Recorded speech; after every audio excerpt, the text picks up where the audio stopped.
नमस्कार दोस्तों, कैसे हैं आप। आशा करती हूँ अच्छे होंगे, स्वस्थ होंगे और मस्त होंगे। तो जी हमारे एक नए व्लॉग में आपका फिर से स्वागत है। और हमारी सुबह की शुरुआत हो चुकी है। तो जी अब मैं अभी आई हूँ बच्चों को स्कूल से छोड़ के। उसके बाद मैंने की है पूजा और फिर किया है चाय नाश्ता। तो जी अब करूँगी घर के बाकी काम। तो जी हमारी लाइफ बस इसी तरह चलती रहती है।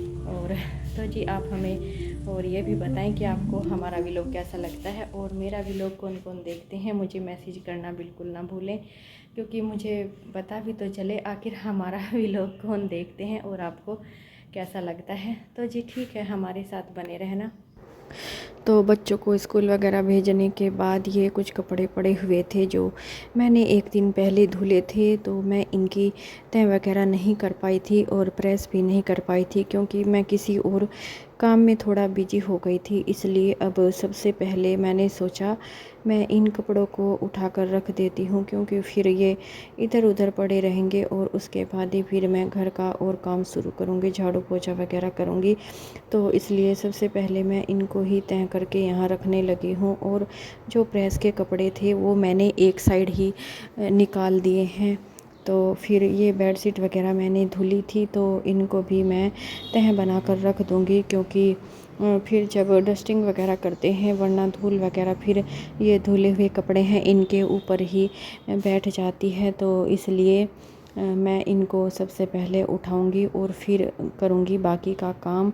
और चाय वगैरह तो मैंने आके पी ली थी, क्योंकि सुबह को बस बच्चों को छोड़ के आने के बाद फिर मैं पूजा करती हूँ, उसके बाद ही चाय वगैरह पीती हूँ, फिर करती हूँ बाकी का काम। तो जी अब ये थोड़े ही कपड़े थे आज के, तो इसलिए मैंने सोचा इनको हाथ से ही धुल देती हूँ, क्योंकि मशीन लगाओ तो फिर बहुत ज़्यादा काम हो जाता है। तो इसलिए अब मैं लग गई हूँ इन कपड़ों को हाथ से ही धोने। और वैसे भी डेली के कपड़े होते हैं तो इतने ज़्यादा तो गंदे भी नहीं होते, और बस सर्फ में डाल के इनको हाथ से थोड़ा सा मल दो तो ये साफ़ हो जाते हैं और काम भी थोड़ा जल्दी ही हो जाता है बस।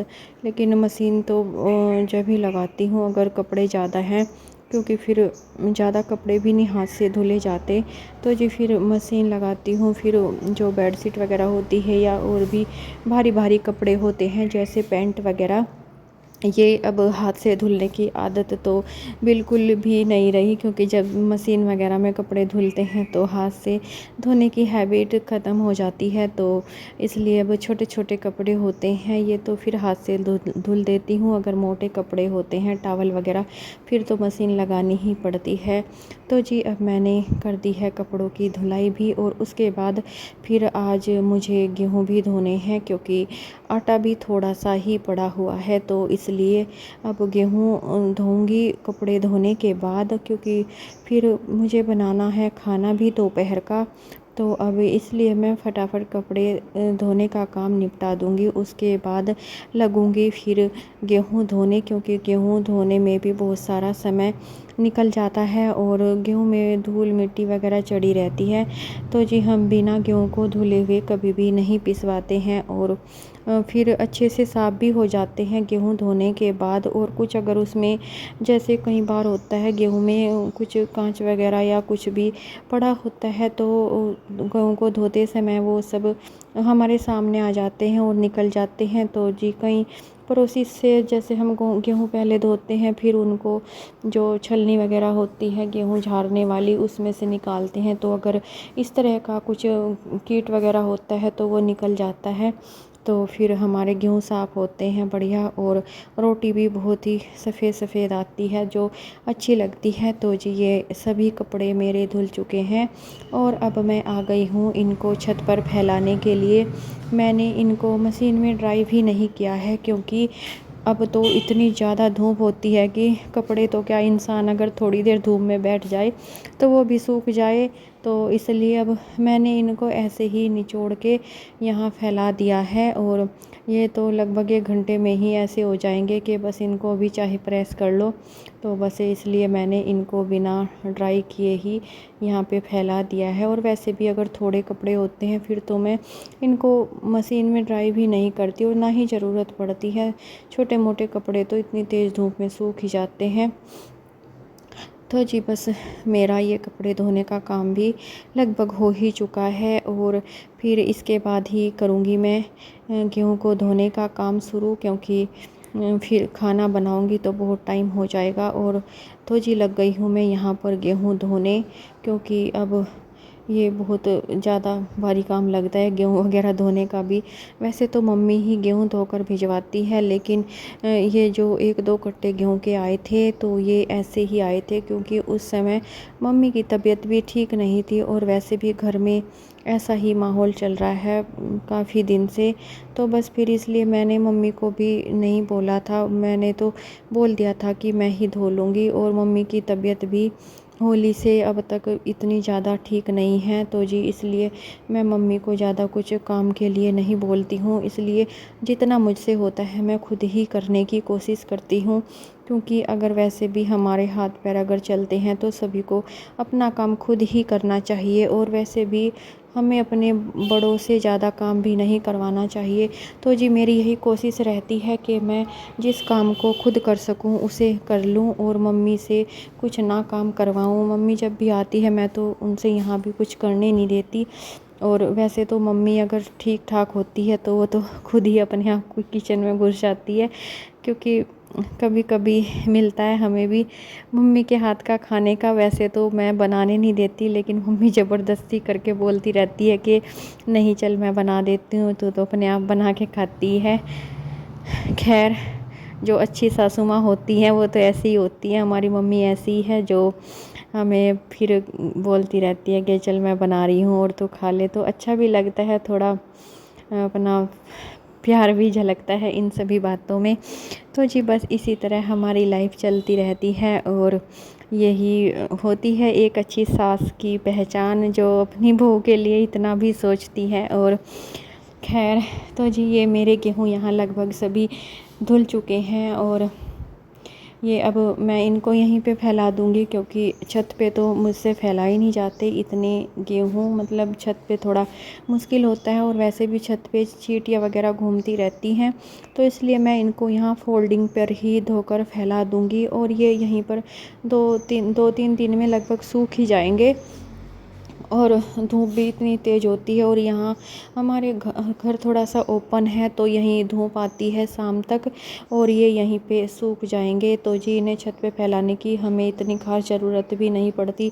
सर्दियों में तो पड़ती है, क्योंकि सर्दियों में यहाँ धूप नहीं आ पाती नीचे, और इसलिए फिर इन्हें छत पे डालना पड़ता है। लेकिन गर्मी में तो इतनी धूप आती है कि 2-3 दिन में ये फोल्डिंग पे ही सूख जाते हैं। तो जी अब मैं लग गई हूँ दोपहर के खाने की तैयारी करने, और आज मैं सोच रही थी कि क्या बनाऊं, तो फिर मैंने सोचा चलो आज कोफ्ते ही बना देती हूं। तो जी अब मैं लगी हुई हूं कोफ्ते बनाने की तैयारी करने में, और ये मैं यहाँ लौकी को कर रही हूँ क्रश, और फिर करूँगी इसका बैटर तैयार, और फिर बनाऊँगी कोफ्ते।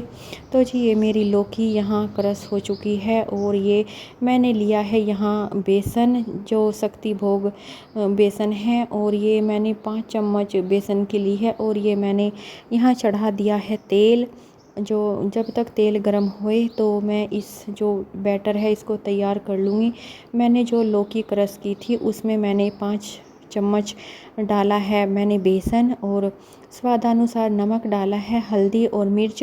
अब मैं इस पेस्ट को अच्छे से, इस बैटर को अच्छे से यहाँ पे मिला लूँगी, ताकि नमक और मिर्च वगैरह जो मैंने इसमें डाली है वो अच्छे से मिल जाएं। और ये देखो मैंने इसको यहाँ पर अच्छे से मिला दिया है, और ये हो गया है हमारा बहुत ही अच्छा बैटर तैयार। और मैं इसको वैसे लौकी को पानी भी नहीं निचोड़ती हूँ, क्योंकि फिर ये इतनी ज़्यादा अच्छी नहीं बनती, सख्त सी हो जाती है। तो इसलिए मैं जैसी की तैसी ही इसमें सामान डाल के इसकी वो बना देती हूँ, पकौड़ियाँ वगैरह बना देती हूँ। तो जी यहाँ मैं जब तक मेरा जो तेल है वो गर्म होए, मैं काटने लगी हूँ प्याज, क्योंकि पकौड़ी वगैरह बनाने के बाद फिर मैं बनाऊंगी जो सब्ज़ी छोंकूंगी, तो उसमें मैंने प्याज और जो धनिया जीरा होता है और बाकी जो तड़के का सामान होता है वो मैंने पहले ही तैयार करके रख दिया है, क्योंकि ये जो पकौड़ियाँ बन रही हैं इन्हें बनाने के बाद फिर मैं तुरंत ही सब्जी भी छोंक दूंगी। और ये बनाने लग गई हूँ मैं लौकी के कोफ्ते, और ये कोफ्ते हमारे बहुत ही टेस्टी बनेंगे।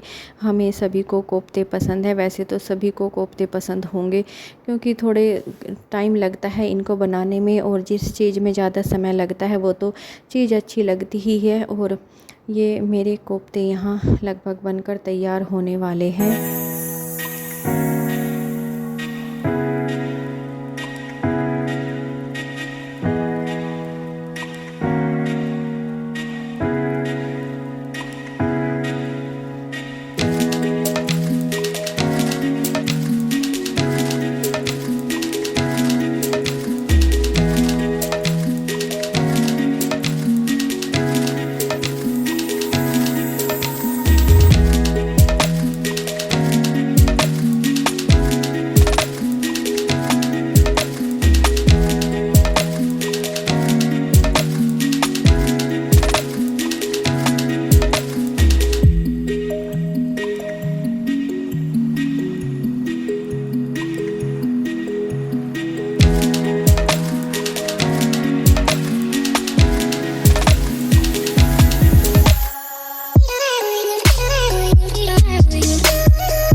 तो देखिए ये हमारे बन गए हैं कोफ्ते, और ये थोड़े से लास्ट के बचे हैं, ये भी मैं इनको निकाल लूँगी। हमारे सभी कोफ्ते फ्राई हो चुके हैं। अब मैं छोंक दूँगी ये कोफ्ते की सब्ज़ी, और ये मैंने डाल दिया है यहाँ तड़का, और ये करने लगी हूँ मैं इस तड़के को तैयार। जब तक ये ब्राउन होए तो मैं इसमें डाल दूँगी थोड़ी सी हल्दी, क्योंकि हल्दी इसमें तड़के में डालने से ये इसका कलर बहुत ही अच्छा आता है। और ये मैंने यहाँ पर पानी भी इसमें डाल दिया है छोंक में, और जब ये पानी बॉईल हो जाएगा तो फिर हम उसके बाद ही इसमें कोफ्ते डालेंगे। तो मैंने इसमें नमक भी डाल दिया है स्वादानुसार। मैंने 2 चम्मच आधा 2 चम्मच नमक डाली है, और आधा से थोड़ी ज़्यादा मैंने लाल मिर्च डाली है। और ये हमारा पानी पक चुका था, तो जी मैंने अब इसमें ये कोफ्ते भी डाल दिए हैं। तो जी अब हमारे कोफ्ते बनने को हैं बिल्कुल तैयार, और ये देखिए कितने अच्छे से पक रहे हैं। और आप भी हमें बताएं दिखने में कैसे लग रहे हैं। तो जी अब मैं करने लगी हूँ यहाँ सलाद काटने की तैयारी, क्योंकि अब हमें लगने लगी है भूख, और अब हम सभी खाएंगे खाना। तो ये देखिए मैंने काट दिया है यहाँ खीरा, टमाटर और प्याज, और ये हो गई है मेरी सैलेड तैयार, और ये बन चुके हैं हमारे कोफ्ते। आज का व्लॉग हम यहीं समाप्त करते हैं। एक नए व्लॉग में आपसे फिर मिलेंगे, तब तक के लिए गुड नाइट, गुड बाय।